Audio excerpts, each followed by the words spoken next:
Ассалаумағалейкум, құрметті тыңдармандар.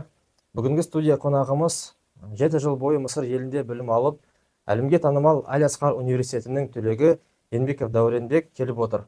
Ассалаумағалейкум. Уалейкум. Ал бірінші сұрағымыз, өз жайында айтып өтсеңіз, қай жердің тумасысыз, бала кезден дінге жақын болдыңыз ба? Бисмилля, альхамдулилля, уассалату вассаламу аля расулилля. Ең алдымен сіздерге алғысымды білдіремін. Алла разы болсын, осындай қонақ қып қызмет неге сөз сөйлеуге, подкастқа шақырып жатсыздар. Көп рахмет. Өзім осы Солтүстік Қазақстан облысының тумасымын. Жамбыл ауданы Айымжан деген ауылдың тумасымын. Сол жерде мектептен бастағанымыз шығар. Бірінші мектепте оқыдық. Бастауыш сыныпты нулевой сыныптан бастап 4-ші сыныпқа дейін сол ауылда оқыдым. Сол жердегі ұстазымыз Әлия деген апамыз болды. Әлия Сүйіндікова деген. Сол кісі бізге әліппені үйретті, жазуды, сызуды үйреткен. Сол кісілерден басталған еді. Содан кейін ауылдан көшіп Абдус Мұхамбетов атындағы Дарын мектебінде оқыдық. Сосын 20-ші мектеп бар. Сол жерде оқыдық. Содан кейін Бескөлдегі Парасат мектеп лицейінің түлегі атандық. Сол жерде 11-ші сыныпты тамамдаған едік. Осылай мектепті.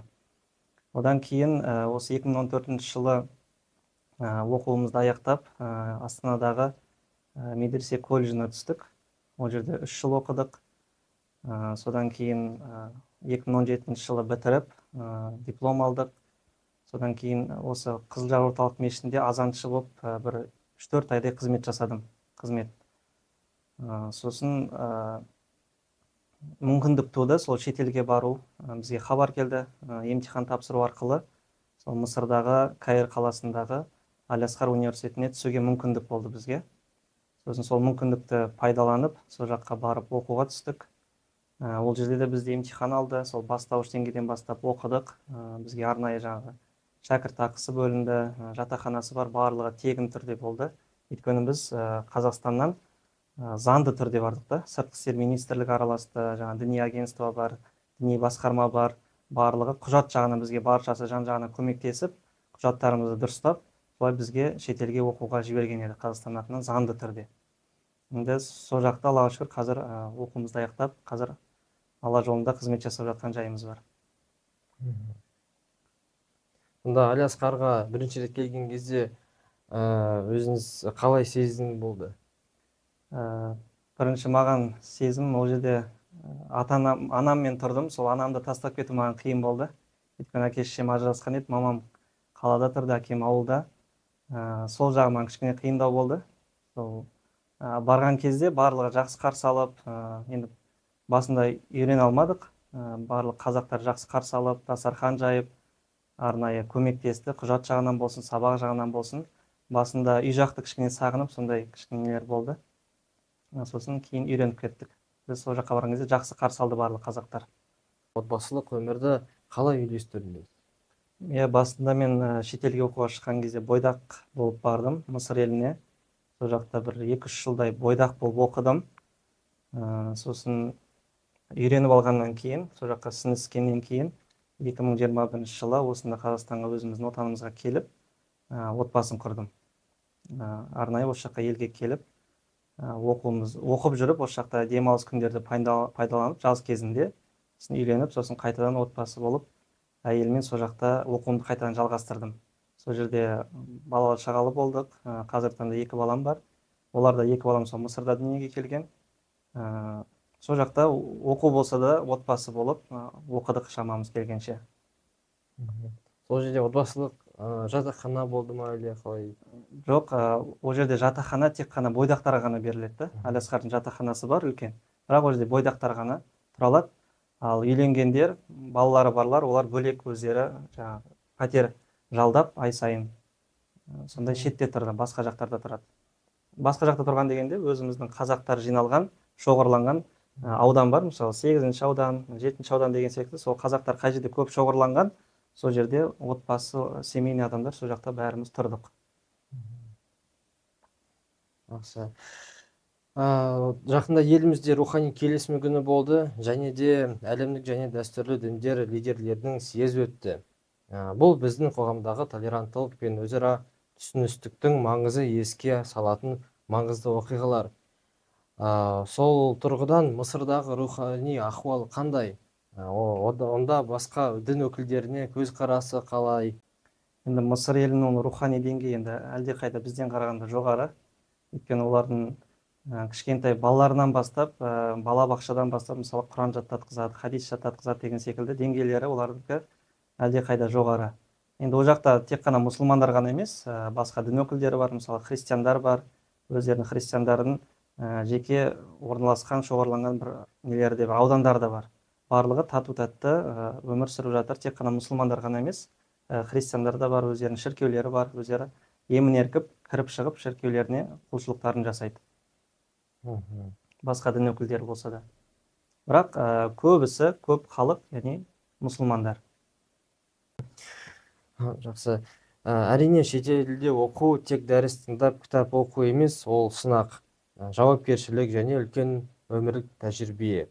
Сол жылдары мемлекет тарапынан немесе діни басқарма тарапынан қолдау болды ма? Иә, әрине, Аллаға шүкір, бізде діни басқарма және муфтият тарапынан жәрдемақы, яғни шәкіртақы болды. Ай сайын бізге түсіп тұрды. Сол санаулы шәкірттерге түсті. Барлығына деп айта алмаймыз, бірақ кейбір кішкене жағдайлары төмендеу, сондай бойдақ болсын, жаңа отбасылы жағдайлары төмендеу, кішкене соларға жәрдемақы төленіп тұрды. Сосын ең маңызды нәрсе ол діни басқарма бізге құжаттарымызды дұрыстап берді да. Өйткені Мысыр елінде құжатымыз дұрыс болмаса, онда біз оқуға кіре алмаймыз, түсе алмаймыз да. Елшілік тарапынан болсын, діни басқармадан болсын, жаңа сөздің басында айттым ғой, сыртқы істер министрлігі араласты, барлығы араласты. Сол құжаттарды дұрыстау беру арқылы біз оқуға түстік. Ал егер біздің құжатымыз осы Қазақстан тарапынан дұрыс болмайтын болса, онда біз оқи алмайтын едік. Сондай көптеген көмектері болды. Жаңағы Қазақстан тарапынан болсын, муфтият тарапынан болсын, жан-жақты көмектер беріліп тұрды. Тек қана официальды түрде бардыңыз. Иә, өйткені ол жақта құжат мәселесі өте қиын. Егер Қазақстаннан құжаттарымыз дұрыс болмаса, ол кезде қабылдамайды. Сіз сонда осы мешітте жұмыс істеп тұрып, осы дайындадыңыз Мысырға? Иә, мен мешітте істеп жүрген кезде Алматыға бардым. Алматыда жаңағы сол құжаттар дайындап, сыртқы істер министрлігіне бардық. Діни агентство бар, барлығы Алматыда, көп құжаттар Алматыда бітті. Сосын кейін Астанаға келдік, діни басқармаға келдік, сол жерде құжаттарымызды даярлап, бізді сол жаққа жіберген еді. Сондай-ақ осы бірінші ең алдымен сіз діни білімді Қазақстаннан алып, содан кейін уже Мысырға дайындап, Мысырға түстіңіз. Ол осы маңыздығын айтып өтесіз ба?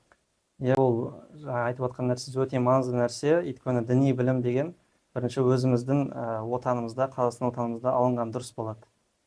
Яғни қазір көптеген медреселер бар, мектеп бітіргеннен кейін колледж бітіремін, медреселер бар, Нұр-Марак университеті бар, басқа институттар бар, Астанада ашылып жатқан. Солардан оқып алғанымыз дұрыс болады. Өйткені шетелге барған кезде ол жақта адамдар басқа, дәстүр басқа деген секілді, менталитет басқа. Сол үшін ең алдымен діни білімді жастар бір жерге оқуға, діни оқысы келетін болса, ең алдымен өзіміздің заңды бекіткен колледждар бар, медреселер бар, университеттер бар.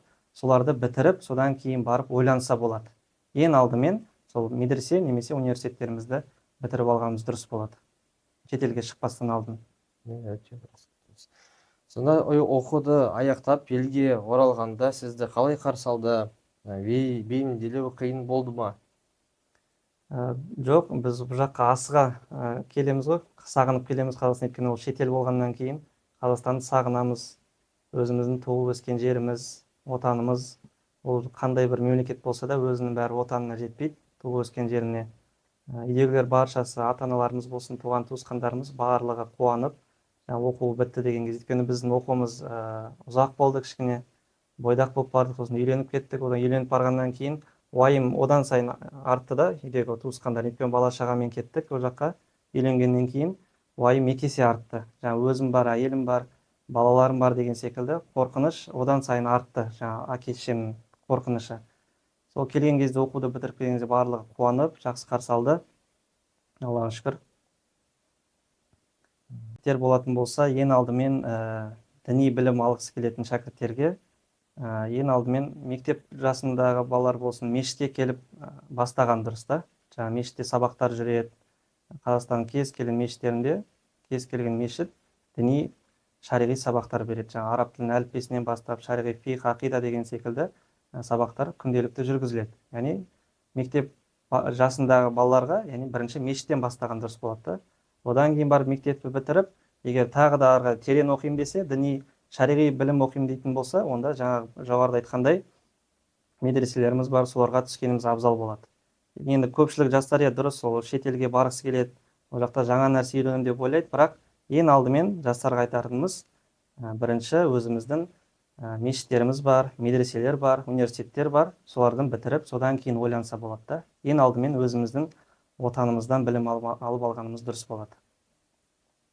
Ол жерде ер адамдар ғана оқымайды, арнайы кәдімгідей корпустар бар, әйел адамдардікі бөлек, ер адамдардікі бөлек, жатақханалар да бар бөлек. Басында барған кезде арнайы, мысалы, әркімнің дәрежесі әртүрлі болып барады, біреу оқымай барады, деңгейі нашар болған кезде басынан бастап оқытқызады. Керек десе, әріптен бастап үйретеді да ол жерде. Мысалы, сондай деңгейде баратын болса. Ал егер деңгей жоғары болатын болса, емтихан арқылы жаңа колледжі бар, университет бар, институты бар, солардан емтихан арқылы секіріп өтсе болады сол жақта. Сондай нәрселер қарастырылған да. Бұрындары ол жерде Алиасқар университетінде, мысалы, бастапқы топқа түсетін болса, Дероса Хосса дейді, соған түсетін болса, ол сол жерді бітіріп, Иғдадиді бітіру керек. Иғдади дегеніміз біздің тілмен айтқанда колледж да. Колледжді бітіріп, институтқа түсу керек, ол жерде 3 жыл оқу керек. Ол жерде былай, қазіргі система ондай емес та. Дероса Хосса бастапқы деңгейге түстім бе, мынау неге институтқа секіріп кетуге болады. Емтихандар, мыналардың кітаптарын бітіріп, деңгейін жоғары болатын болса, жоғарысына түсіп кетуге болады да. Сосын ар жағында университетке түсуге болады. Ал бұрындары ондай секіру деген болмаған. Басынан бастап бастауыш деңгейден ортасы, жоғары деңгей барлығын қалдырмай оқыған екен де кезінде. Сол себепті кішкене ұзақтау болған. Ал қазір кішкене жеңіл болып тұр кішкене енді. Сонда сіз оқудан Қазақстанға келіп, жұмыс орынға кіру қалай жол болды? Біз оқу бітіріп келгеннен кейін бірінші өкіл имамымыз бар. Бас имамға кіріп жолықтық. Ол бізді қабылдап, осы жақта орын бар, келсем болады, жағдайын жасаймыз деп, бізді жақсы қарсы алды. Сосын біз келісіп, діни басқармаға, Астанаға емтихан тапсыруға бардық. Ол жерде бізде компьютер арқылы тест тапсырдық. Біздің тесттен кейін ауызша емтихандар болды. Сұрақтар қояды. Біз шетелден оқып келгеннен кейін арнайы ұстаздар бар діни басқармада, солардың алдарында отырып, емтиханнан өту арқылы қызметке рұқсат алдық, яғни бізге бұйрық шығарып берді қызмет етуге. Солай заңды түрде құжаттарға сәйкес, яғни жұмыс жасап жатырмыз, қызмет жасап жатырмыз.